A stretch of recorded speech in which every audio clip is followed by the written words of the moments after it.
Hello guys, তো আজকের লুকটি খুব খতরনাক হতে চলছে। তো আজকে আমি পাও কি জুতি কি সং এর উপরে এই মেকআপটি করব। তো আমি আমার স্কিনটাকে পুরো প্রিপেয়ার করেই আসছি এই মেকআপটি করতে। তো প্রথমে আমি একটুখানি ময়শ্চারাইজার তাও একটু দিয়ে নিলাম, কারণ আমার খুব ড্রাই ড্রাই ফিল হচ্ছিলো। আজকের ওয়েদারটা একটু ঠান্ডা ঠান্ডা ছিল বলে আমি আবার একটু ময়শ্চারাইজার দিয়ে নিলাম। এরপর আমি দিয়ে নিব একটা প্রাইমার। তো এটা আমি একটা কালার বারের প্রাইমার ইউজ করছি। আমি এখন আর মানে এই ভিডিওতে কোনো রকম কোন প্রোডাক্ট ইউজ করছি না কি ইউজ করছি এগুলোর আমি নাম বলবো না, তোমরা দেখেই সেটা বুঝতে পারবে। তো যাই হোক, তো আমি সারা রাত চুলটাকে এভাবে বেনুনি বেঁধে রেখে দিয়েছিলাম, যাতে আমাকে কোনো রকম হিট ছাড়াই আমার চুলটা কার্ল হয়ে যায়। তো দেখো, চুলটা আমার এখনও পর্যন্ত আমি খুলিনি, মানে পুরো মেকআপটা হয়ে যাবার পর আমি চুলটি খুলবো। তো এই মেকআপটি করার পিছনে কারণ হচ্ছে এই গানটির পিছনে সবাই পুরো পড়ে গেছে, মানে সবাই এই গানটির পিছনে মানে গানটির উপরেই মেকআপ করছে। তো আমি কেন ভাই পরবো না? তো আমিও পড়ে গেছি এই গানটির পিছনে। তো দেখো আমার লুকটা কেমন হয়, সেটা অবশ্যই ফুল ভিডিও দেখলে বুঝতে পারবে। আর প্রথমেই তো বলে দিয়েছি খুব খতরনাক টাইপের একটা লুক হবে, তো দেখতে থাকো।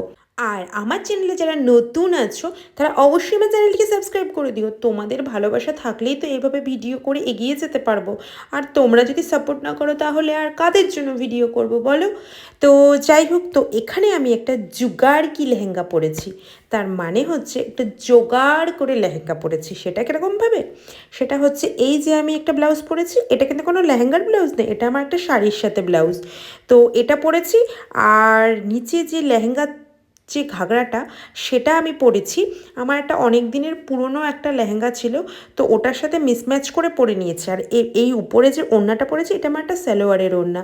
তো সব কিছু ম্যাচ করেই আমি এই লেহেঙ্গাটা পরেছি, কারণ আমার কাছে এরকম সেম সেম এই পাউকি জুতির মতো লেহেঙ্গা ছিল না।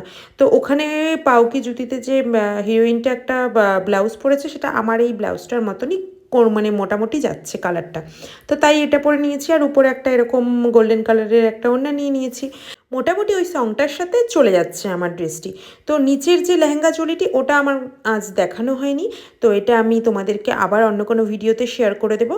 কারণ আমি জাস্ট হাফ ভিডিওই করেছিলাম মুখের মেকআপটার জন্য, জাস্ট অনলি মেকআপটাকেই দেখানোর জন্য ভিডিওটি করেছি। তো প্রাইমার দেওয়ার পর আমি একটা ফাউন্ডেশন ইউজ করে নিয়েছি। এরপর আমি কনসিলার দিয়ে আমার যে সব জায়গায় হাইলাইট করার আছে সেই জায়গাগুলোতে হাইলাইট করে নিচ্ছি। তো আমি এখানে ফাউন্ডেশন ব্লেন্ড করার জন্য ব্রাশ ইউজ করেছি। তো ব্রাশ ইউজ করার পর আমি একটু ব্লেন্ডার দিয়েও ব্লেন্ড করে নিচ্ছি। তোমরা যদি চাও অনলি ব্লেন্ডার ইউজ করবে তোমরা তাহলে ব্লেন্ডারও ইউজ করতে পারো, আর যদি চাও তোমরা অনলি ব্রাশ ইউজ করবে তাহলে ব্রাশও ইউজ করতে পারো। এবার আমি একটা কন্ট্যুর দিয়ে আমার স্কিনটাকে যেসব জায়গায় আমার মনে হচ্ছে যে এখানে একটু কন্ট্যুরিংয়ের দরকার আছে, তো আমি সেখানে কন্ট্যুর করে নিচ্ছি। তো এবার আমি দেখতে পাচ্ছ ব্রাশটা ইউজ করছি, এখানে আমি কোনো রকম ব্লেন্ডার ইউজ করিনি। আর আমি এখানে কন্ট্যুরিংয়ের জন্য কন্ট্যুর ক্রিম ব্যবহার করছি।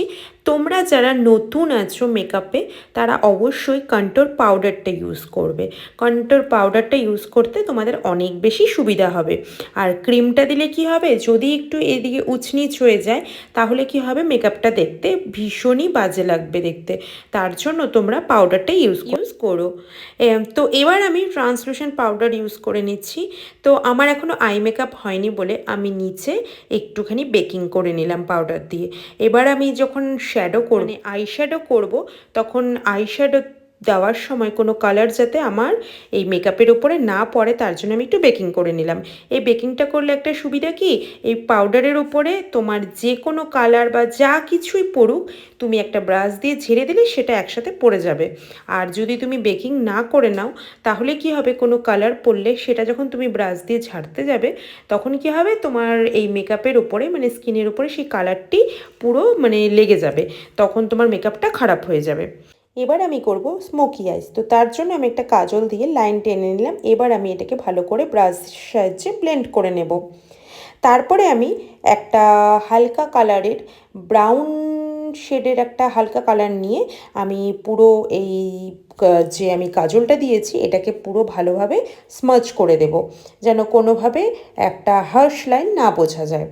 তো পাউকি জুতির মধ্যেও সেম এরকমভাবেই একটা শ্যাডো করা আছে, সেরকমভাবেই আমি একটা আই শ্যাডো ক্রিয়েট করার চেষ্টা করছি। এবার আমি ওয়াটার লাইনে, চোখের ওয়াটার লাইনে কাজল ইউজ করে নিচ্ছি। এবার আমি কাজলটাকে লাগানোর পর একটা ব্রাশ দিয়ে ভালো করে স্মাচ করে দেব।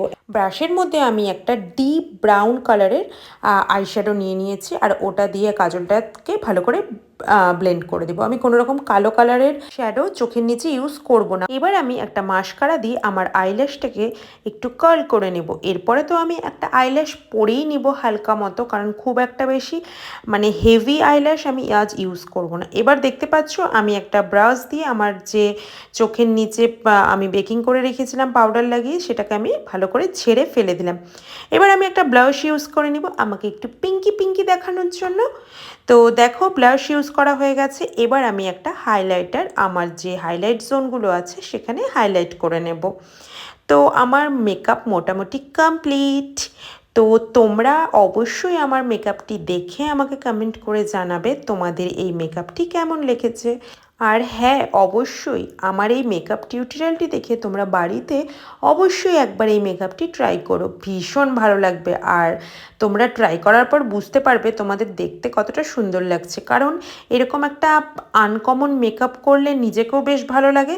আর তুমি যখন এরকম মেকআপ করে কোনো রিলস শ্যুট করবে বা কোনো মানে টিউটোরিয়াল ভিডিও করবে, দেখবে কি ভালো লাগছে।